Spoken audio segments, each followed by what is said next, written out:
We're talking to Dr. LMadu, and the issue is democracy in Nigeria. And of course, Dr. LMadu, we promised that we'd give you an opportunity to speak to the issue of the upcoming election in Nigeria and some of the problems that are generally associated with that.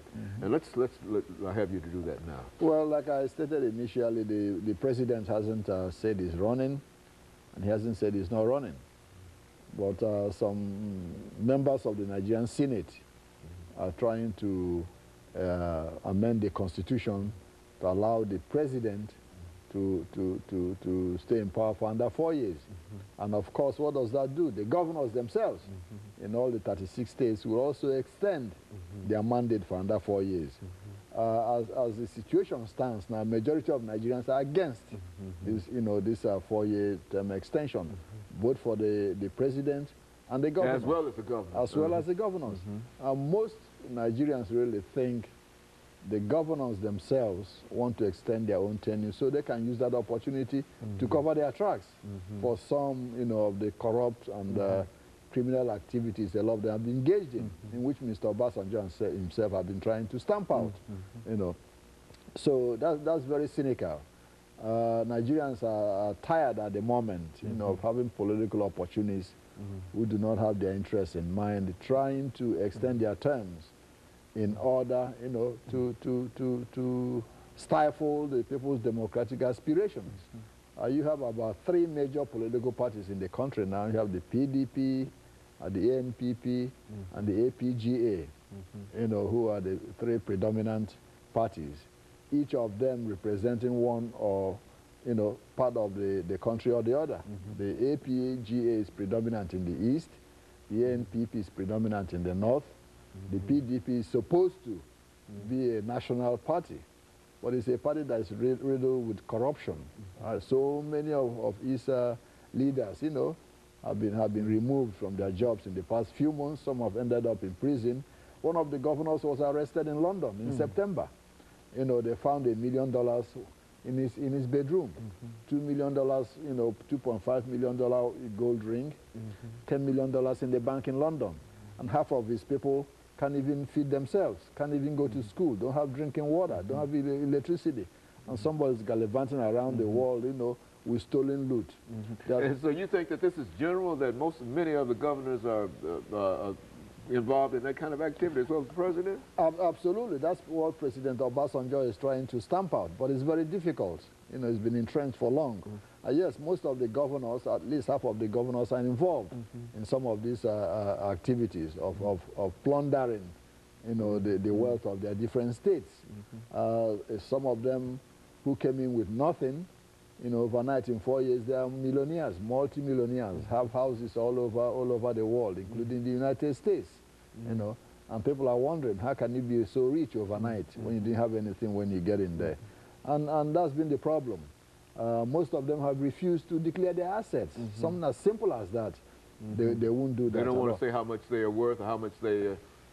Absolutely. Nigerians have been asking them, from the president to all the governors, to declare your assets so we know what you came in with and what you're living with. None of them will want to do that. You have governors still running their businesses while they're governors. Yes. Well, now, this is Nigeria, Dr. LMadu, as you well know, is not a poor state in terms of resources. Because Nigeria, I understand that this is the second largest oil situation as far as the United States is concerned. That they've got a lot of oil there, and a lot of other things. And so when we talk about pillaging the state, we're talking about folks who, as you indicated, getting away with a lot of money, and there's nothing that can be done about it. Absolutely, and that's the problem. This is a country that's the 5th largest exporter of oil to the United States and the 8th largest producer of oil in the world. Okay, with enough money to take care of everybody in the country. But the problem is that the country is plundered by those who lead it. For example, we had the chief of police in the country. They call him the Inspector General of Police. This man stole almost half of the country's police budget. And what did he get for it? 6 months in prison. Almost over $100 million he stole. How can the police do their job? What do? The police people are not paid for 6 months. They set up roadblocks everywhere to harass people, get what they are due. What do you do with, I mean, when you end up with $2 million, $7 million of the public's money, what do you do with that money? I mean, how do you, I mean, what, do you invest that money? I mean, what do you do with that? I mean, how do you dispose of, use that kind of money? There's supposedly the regulation in the country is that if you're a governor, you are not supposed to have a bank account overseas. All the governors have bank accounts overseas. The vice president of the country has a $5 million house in Maryland. Okay? Yes, has a $5 million house in Maryland. A few months ago, the FBI went to that house to search it for some illegal activities. Most of the governors have homes overseas, in London, in Berlin, all over. Why can't they invest in their own country? That's a good question. Yes. Why should a governor have houses in this country and want you to come and invest in his state? Now, if his state is so good to invest in, he should build a house over there. Doesn't it make sense? Okay. Now, the loot that is plundered and sent overseas, whom does it benefit? The banks where it is stored over here, not in the country. Why can't they invest the money over there in the country that they stole? No, because they are worried that when they're overthrown, people will want to get that money back. So what do? They come here and put the money.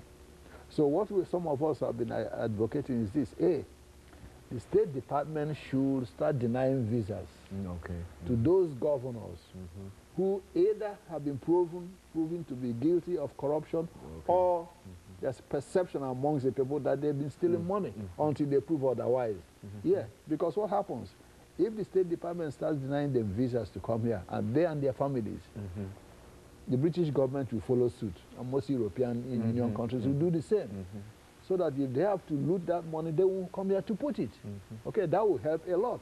And the State Department is listening to some of those requests now. That will be one way of stopping it. There's a governor, one governor in Nigeria, he comes to this country almost 13, 14 times a year.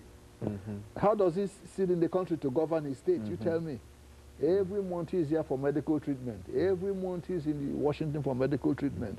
Fine. If you are so sick, what do you do if you're a governor? You build a good hospital for yourself. Does it make common sense? No, they won't do that. They have enough money to do that. Okay, but they can fly out of the country, take care of their children and their family, and the poor person in the country can't even buy a bottle of Tylenol. Very good. And of course, Dr. LMadu, let us take this second commercial break, after which we'll come back and allow you to continue this, as well as to give us some direction in terms of where we ought to go from here. And of course, we'll be back with our audience following this short commercial break.